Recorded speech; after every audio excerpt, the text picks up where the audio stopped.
sa bank, hindi nila kaya yung in-house. So, for fit yung unit. Bakit nalilisan po sa bank? Normally po kapag minsan kasi nawala ng trabaho, so hindi na makapagpasa ng employment certificate. Tapos may delay po sa payment, 5 times po sa 1 year.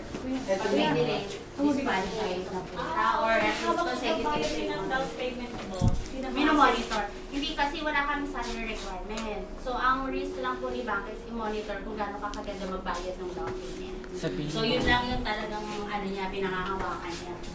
So, kapag po meron tayong delay po na 5 sa isang taon, possible po. Pero with consideration naman siya. Ano nga ba?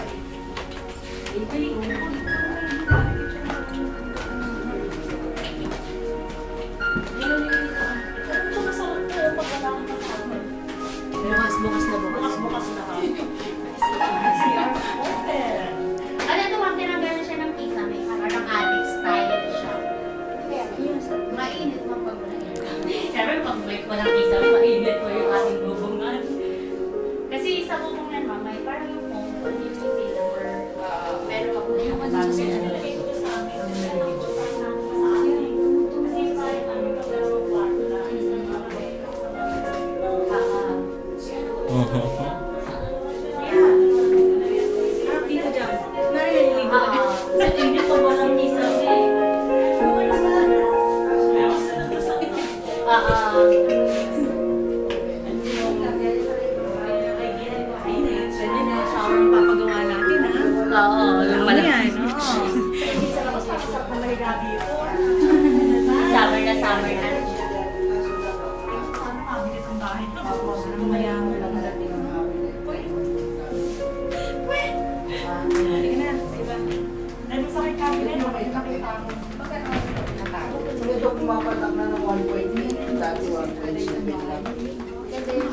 Sa bank financing.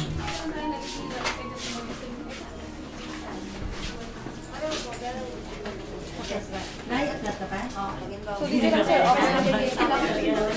traffic. Kaya po karami yung pwede yung bisita. Sila. Lalabas ng po. Pwede palang ganito karaming bisita eh. Akala ko niya kasi. Palitan lang. Hindi pa sa taas. Apo, ma.